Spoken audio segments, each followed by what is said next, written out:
এর ময়দানে আমার নবী দান শহীদ হয়েছে। আমার নবীর মারার টার্গেটে কাফেররা একটাই তাদের টার্গেট ছিল, নবীরে যদি মারা যায়, নবীরে যদি দুনিয়া থেকে বিদায় করা যায়, আর কোনো চিন্তা নাই, ইসলাম ধ্বংস হয়ে যাবে, কোরআন ধ্বংস হয়ে যাবে। আল্লাহ যারে বাঁচায়, পৃথিবীর কেউ তারে মারতে পারে না। কতক্ষণ ঠিক না নয়?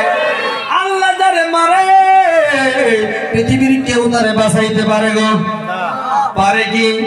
আমার নবীর মাথার মধ্যে লোহার টুপি বাঁধা ছিল, লোহার টুপি পরানো ছিল, কিন্তু লোহার টুপি ভেঙে গিয়ে তীরের আঘাতে একটা লোহার টুকরা নবীর মাথার খুলির মধ্যে ঢুকিয়ে যায়।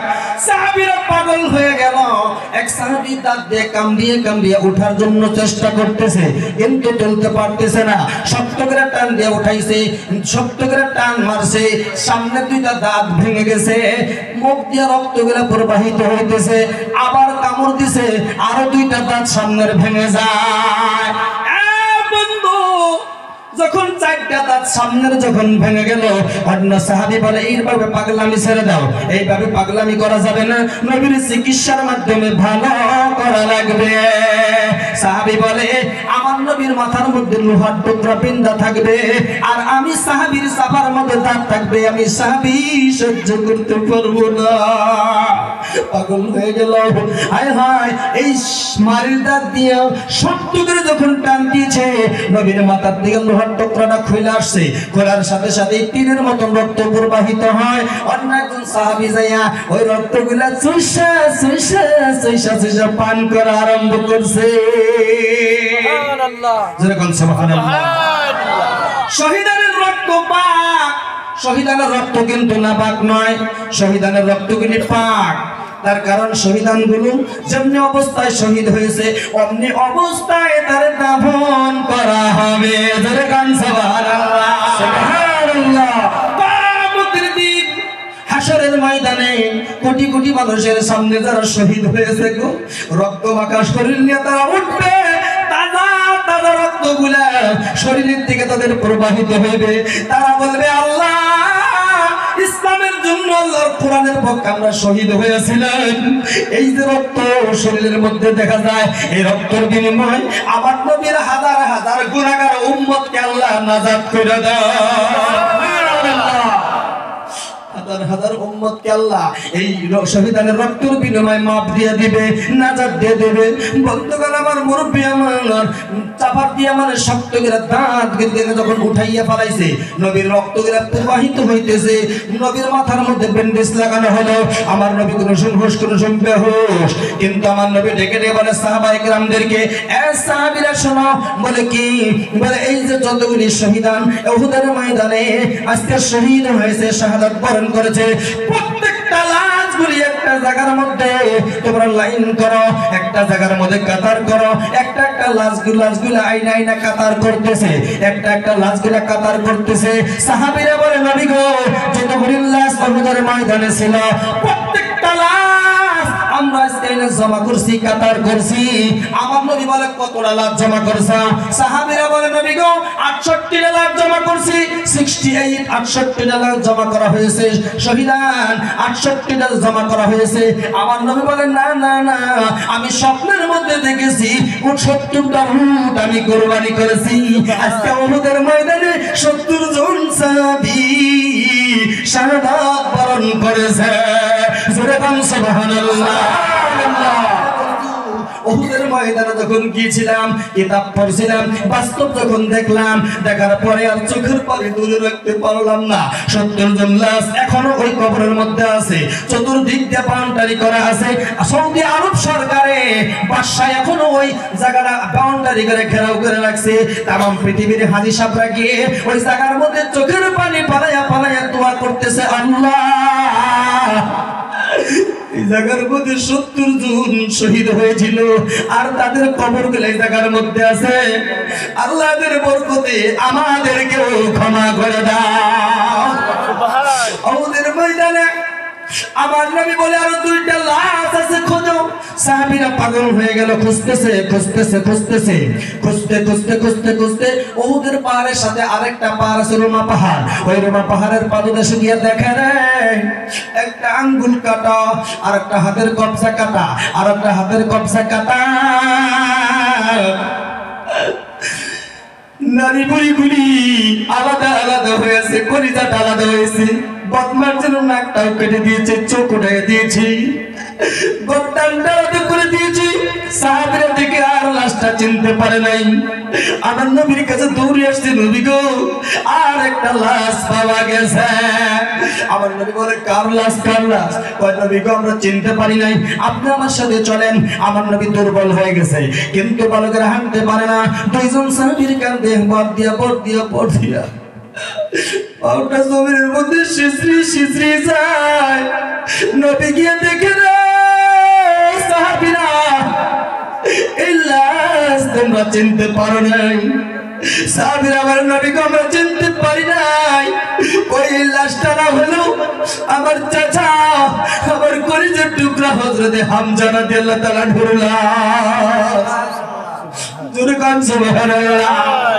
আমার নবী বলে রে সাহাবীরা কিতাবের মধ্যে আছে আমার নবী উহুদের প্রান্তরে দোকান দেখাচ্ছে, বাচ্চা ফুলাইনের মতন চিল্লায়া চিল্লায়া চিল্লায়া চিল্লায়া কান্দে। রে সাহাবীরা এই মক্কার জমিনে, মদিনার জমিনে রে আমার তো কোন মা ছিল না, বাবা ছিল না রে। আমার মা বাবা দেখুন ছিল না। আমার আমির হামজা আমার বড় আদর করেছে, আমার চাচা বড় আদর করেছে। আমার চাচা বিদায় হয়ে গেল, আজকে আমার আদর করবে, আজকে আমার আদর করবে, কে আমার মায়া মোহব্বত করবে রে? আমার নবী ফুফায়া ফুফায়া কান্দে। আমার নবী রুমালটা বিছাইয়া একটা একটা একটা একটা টুকরাগুলো রুমালের মধ্যে জমা করিয়া লাশ বানাইয়া ওই 68টা লাশের সঙ্গে লাইন করে দিলেন। আমার নবী কাঁদতেছে। ইতিমধ্যে একটা মহিলা, যুবতী সুন্দরী মহিলা ওই মদিনাতুল মুনাওয়ারা থেকে দৌড়ে আসতেছে। আসিয়া বলে নবী আমার সব শহীদের লাশ আপনি বিনা গোসলে দিতে পারেন, কিন্তু আমার স্বামীর লাশটা আপনি বিনা গোসলে দিতে পারবেন না। আমার নবী বলে মহিলা তুমি কারা? তোমার তো আমি চিনতে পারি নাই। মহিলা বলে কেন নবীজি আপনি আমারে কেন চিনবেন না? গতকালকে আপনি মদিনাতুল মুনাওয়ারা মসজিদ নববীতে আপনি আমার বিয়ে পড়াইছেন আপনার প্রিয় সাহাবী হযরতে হানজালার স্ত্রী। জোরে কান সুবহানাল্লাহ সুবহানাল্লাহ। গতকালকে আপনার বিয়া আমার বিয়া পড়াইয়া মসজিদ নববীতে মদিনাতুল মুনাওয়ারা সাহাবায়ে কেরামদের মধ্যে আপনি খেজুর ছিটাইছেন, খেজুর আপনি বিলাইছেন। ও নবীজি আপনার প্রিয় সাহাবী হানজালার স্ত্রী কয় কে হানজালা তোমার কাছে রাইখা আসছে, হানজালার আজকে তোমার সাথে বাসর ঘর বাসর রাত। কয় নবী গো আমি হানজালার সাথে বড় আরামে বাসর করতেছিলাম, বাসর ঘর কাটাইতেছিলাম। কে জানো রে মদিনার গলিতে গলিতে খবর দিয়েছে কত কদিনা মোহাম্মদ নবী পৃথিবীর জমিনে নাই, নবী শহীদ হয়ে গেছে, নবী বুঝি দুনিয়ায় নাই। আমার স্বামী লাভ দিয়া বলে বিবি রে জামা দে জামা দে। আমি জামাটা দিলাম। আমি বললাম ও স্বামী কই যাও কই যাও? কয় কত কদিনা মোহাম্মদ, মোহাম্মদ নবী বলে পৃথিবীর জমিনে নাই, নবী যদি না থাকে আমি আর হানজালা দুনিয়ায় থাকতে চাই না। আমি বললাম স্বামী গো আমি মানে জামাটা টাইনা ধরলাম, বললাম স্বামী গো আপনি না পাক, আমি গোসলের পানি এনে দেই, আপনি গোসল করেন, গোসল করে তারপরে আপনি উহুদের জমিনে যান। আমার স্বামী বলে বিবি রে নবী যদি না থাকে আমি কার জন্য যুদ্ধ করব, কার জন্য জিহাদ করব? গতিকে আমি আর গোসল করব না রে। গোসল যদি করতেই হয় আমি আল্লাহর জান্নাতের পানি দিয়া গোসল করব। সুবহানাল্লাহ। রাদিয়াল্লাহু তাআলা আমার স্বামী আসছে, নাপাক অবস্থায় শহীদ হয়ে গেছে। আমার নবী আকাশের দিকে নজরটা পড়ে গেল, আকাশের দিকে তাকাইয়া তাকাইয়া দেখে লক্ষ লক্ষ ফেরেশতা, হাজার হাজার ফেরেশতা একটা লাশ নিয়ে আসছে। জিবরাইল আলাইহিস সালাম তার কানে ঠোঁটের সাথে ঠোঁট মিলিয়ে বলে, নবী গো, হযরত হানজালার গোসল দিতে হবে না, গোসলের প্রস্তুতি নিতে হবে না। হানজালা তো আল্লাহর মেহমান, হযরত হানজালার গোসল আল্লাহর আরশের মাধ্যমে ফেরেশতার দ্বারায় হয়ে গেছে। সুবহানাল্লাহ। হযরত হানজালাকে জমিনে নামাইলো, তাজা তাজা পানি এগুলা শরীরের থেকে পড়তেছে, তাজা তাজা পানি পড়তেছে, মানে চুলের গোড়া দিয়া পড়তেছে, তাজা তাজা পানিগুলা পড়তেছে। অমুরব্বী বাবারা, আজকে হযরত হানজালার মতন শত শত সাহাবী, হাজার হাজার সাহাবী, সাহাবা একরাম তারা শহীদ হয়ে গেছে বকরি ছাগলের জন্য, নবীর জন্য, আল্লাহর কোরআনের পক্ষে। কিন্তু নবী নাই, উলামা একরাম আছে। নবী নাই, নবীর মাদ্রাসা আছে। নবীর মাদ্রাসাকে যারা মহব্বত করে, ভালোবাসে, উলামা একরামকে যারা ভালোবাসে, তারা যেন আল্লাহর রাসূলকেই ভালোবাসে। জোরে গান সুবহানাল্লাহ। এই বৈঠকের ভিতরে আজকে দেখেন, মা বাবা সম্পর্কে যদি আমি ওয়াজ করতে চাই, আমার কলিজায় কুলায় না, কলিজায় মানায় না। আমিও একজন বাবা হারা সন্তান। আজকে দেখেন, এই মাজলিস শেষ হয়ে যাবে, আখিরি মোনাজাত হবে। আপনি বাড়ি যাবেন, যার মা নাই, বাবা নাই, দরজা খুলবে, দরজা খুলবে কি? কথা কন না, খুলবে কি? আর যার মা বাবা আছে, বাড়ি যাওয়ার সাথে সাথে দরজা খুলবে। কথা কন ঠিক না? নাই, দরজা খুলে দিবে। আমার মা বেঁচে আছে, আপনার কাছে দোয়া চাই, আমার মা বেঁচে আছে, আল্লাহ যেন হায়াতে বরকত দেয়। আমার মা রাত 2টা নয়, 2:30টা নয়, এখন পর্যন্ত জেগে থাকে। আমি যা বলি, মা আপনি 2:30টা 3টা বেজে গেল, আপনি কি ঘুমান না? আপনি কেন এইভাবে এখনো জাগনা আছেন? ভাই বাবা রে, আমি আজকেও তোমার জন্য তাহাজ্জুদ করে দোয়া করলাম। তার কারণ তুমি বিভিন্ন জায়গায় সফরে যাও, মাঝে মাঝে শুনি গাড়ি অ্যাক্সিডেন্ট হইয়া মানুষ মারা যায়। আজকেও কিন্তু আসতে, রোড থেকে আসতে ওই খুদমতা পাওয়ার আগেই সিপা রাস্তার মধ্যে তাকে আমার গাড়ি চাপা দিছিল। গাড়ি অন্যায় হয়েছে, কিন্তু আমরা অন্যায় হই নাই। আল্লাহ তো অবস্থায় নিয়ে যাইতে পারতো, পারতো না নাই? আমাদের বরপড়া হসপিটাল মেডিকেল কলেজ থেকে 5 জন যুবক একসাথে ডাইরেক্ট এক বেডি হয়ে গেছে।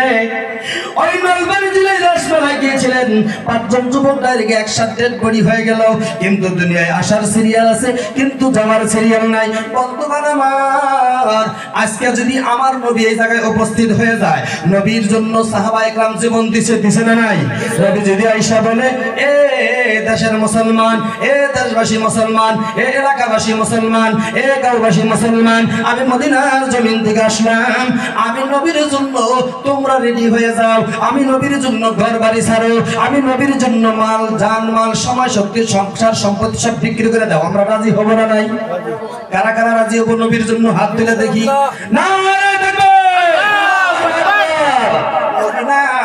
নবী বলে গেছে, আমি নবীরে যদি তোমরা দান করতে চাও, আমি নবীরে যদি তোমরা ভালোবাসতে চাও, আমি নবীরে যদি মহব্বত করতে চাও, আমি নবীর মাদ্রাসা যে জায়গা দিয়ে আছে গো, ওই মাদ্রাসার মধ্যে তোমরা টাকা পয়সা জান মাল সময় শক্তি লাগাও।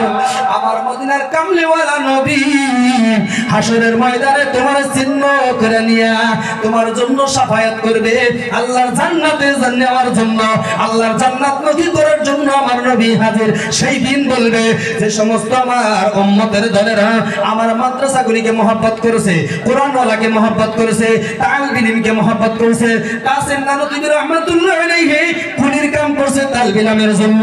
মাওলানা কাসিম নানুতুবি রাহমাতুল্লাহ আলাইহি হায় হায় একটা ওয়াক্ত কোনদিন তালিব ইলমকে না খাওয়া রাখে নাই।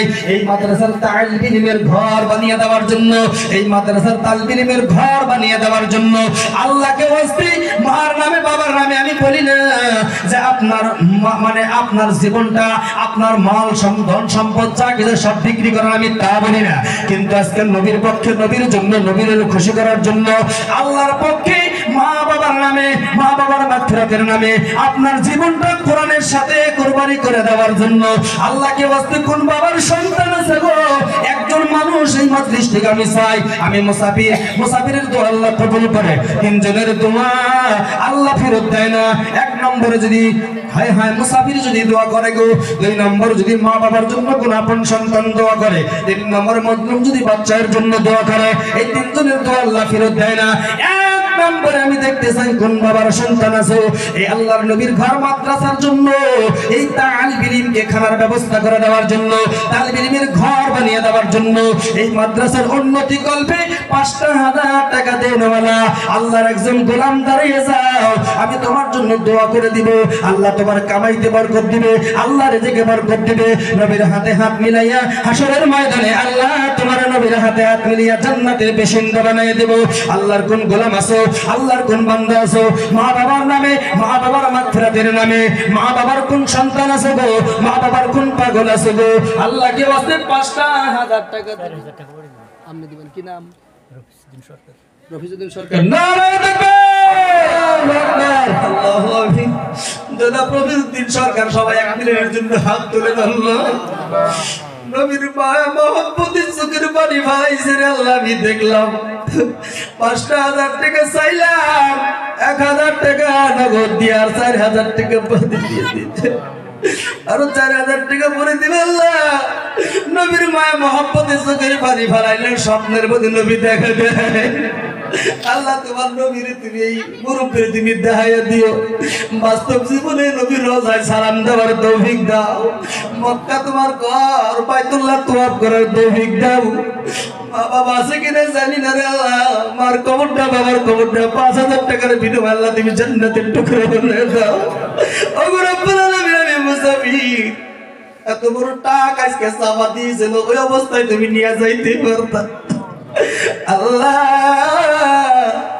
২:৩০ বাজলে উঠাইয়া দেখি মায়ের দরজাটা খোলা, সব মানুষ ঘুমায় কিন্তু মা দরজাটা খুললে রেখে আবুল কালামের জন্য।